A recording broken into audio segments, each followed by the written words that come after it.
Welcome to chefvsm.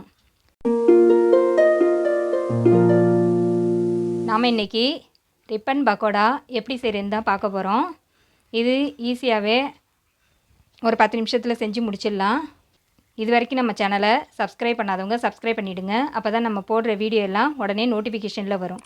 வாங்க இந்த ribbon pakoda எப்படி செய்கிறதுன்னு பார்க்கலாம். ஃபஸ்ட்டு எண்ணெய் சூடு பண்ணிக்கலாம். 1 லிட்டர் அளவு எண்ணெய் சேர்த்துருக்கேன். எண்ணெய் காயட்டும். அடுப்பை சிம்மில் வச்சுட்டு நம்ம மாவு கலரிக்கலாம்.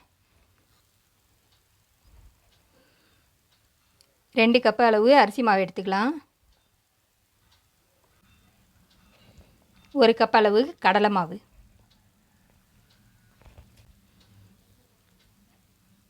இதில் இந்த பக்கோடாவுக்கு தேவையான அளவு உப்பு சேர்த்துக்கலாம். மிளகாய்த்தூள், பெருங்காயப்பொடி, 1/2 ஸ்பூன் அளவுக்கு ஓமம். ஓமத்தை கையில் வச்சு இதுமாரி கசக்குன மாதிரி சேர்த்திங்கன்னா நல்லா வாசனையாக இருக்கும். லேசாக அப்படியே க்ரஷ் பண்ணிவிட்டு போட்டுக்கலாம். ஒரு பிஞ்சளவு சோடா உப்பு. இப்போ இதில் சூடாக இருக்கிற எண்ணெய் கொஞ்சம் சேர்த்துக்கலாம். ஒரு 2 கரண்டி அளவு சேர்த்துக்கோங்க. ஃபஸ்ட்டு இது எல்லாத்தையும் நல்லா கலந்துக்கலாம். அதுக்கப்புறமா தண்ணி சேர்த்துக்கலாம். சூடான எண்ணெய், ஆறின எண்ணெய் எது வேணுமோ நீங்கள் சேர்த்துக்கலாம். எண்ணெய் சேர்க்கும்போது நமக்கு நல்ல கிறிஸ்பியாக இருக்கும். நம்ம எண்ணெய் சேர்த்துருக்கிறது இந்த அளவுக்கு பிடிக்க வர அளவுக்கு இருக்கணும். அப்போ தான் பார்த்திங்கன்னா உங்களுக்கு பக்கோடா நல்லா மொறுமொறுன்னு இருக்கும். இப்போ இதில் கொஞ்சம் கொஞ்சமாக தண்ணி சேர்த்து பிசைஞ்சிக்கலாம்.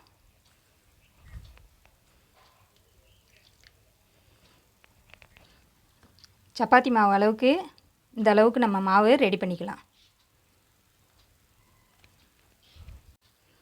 ரிப்பன் பக்கோடா செய்கிறதுக்கு நான் இன்றைக்கி இந்த உலக்கு தான் எடுத்திருக்கேன். அச்சு பார்த்திங்கன்னா இதில் 5 கோடு இருக்கும். இந்த இதுதான் எடுத்திருக்கேன் இன்றைக்கி. இதில் உள்ள எண்ணெய் தடவிக்கலாம்.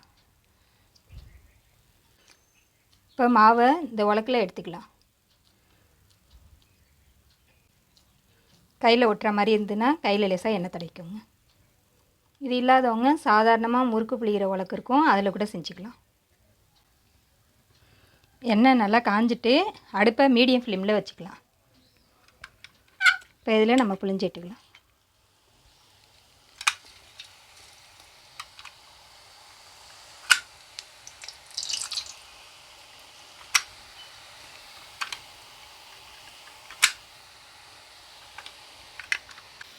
அடுப்பை ரொம்ப அதிகமாக வைக்க வேணாம், மீடியம் ஃப்ளேம்லேயே வச்சு பொரிச்சு எடுத்துக்கலாம். இப்போ நம்ம இதை திருப்பி விட்டுக்கலாம். இங்கே எண்ணெயில் சலசலப்பு அடங்கிட்டு இப்போ நம்ம இதை எடுத்துக்கலாம்.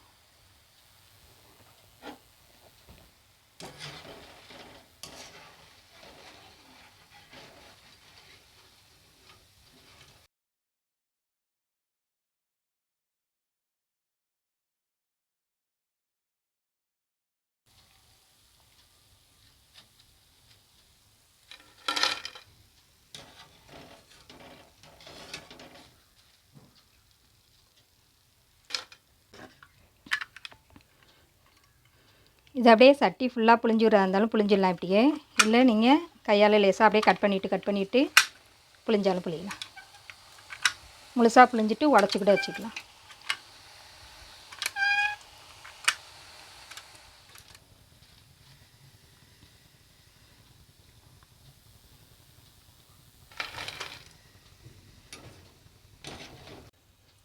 மாவு எல்லாத்தையும் புளிஞ்சு எடுத்தாச்சு. இப்போ கருவேப்பிலை கொஞ்சம் பொரித்து அதில் போட்டுக்கலாம். அவ்வளோதான், கருவேப்பிலை நமக்கு பொரிஞ்சிடுச்சு. இந்த ரிப்பன் பக்கோடாவை ஒரு ஏர்டைட் பாக்ஸில் போட்டு மூடி வச்சுருந்திங்கன்னா 1 வாரம் 10 நாளைக்கு வரைக்கும் வச்சுருந்து சாப்பிட்லாம். ரொம்ப கிறிஸ்பியாகவே இருக்கும். இந்த தீபாவளிக்கு நீங்களே ட்ரை பண்ணி பாருங்கள். ரொம்பவே ஈஸியாக செஞ்சிடலாம். நல்லா கிறிஸ்பியாக இருக்கும். இந்த ரிப்பன் பக்கோடாவை ஓலா பக்கோடா, சீவல் அப்படின்னு சொல்லுவாங்க. வீடியோ பிடிச்சிருந்தால் லைக் பண்ணுங்கள், ஷேர் பண்ணுங்கள். மறக்காமல் நம்ம சேனலை சப்ஸ்கிரைப் பண்ணிவிடுங்க.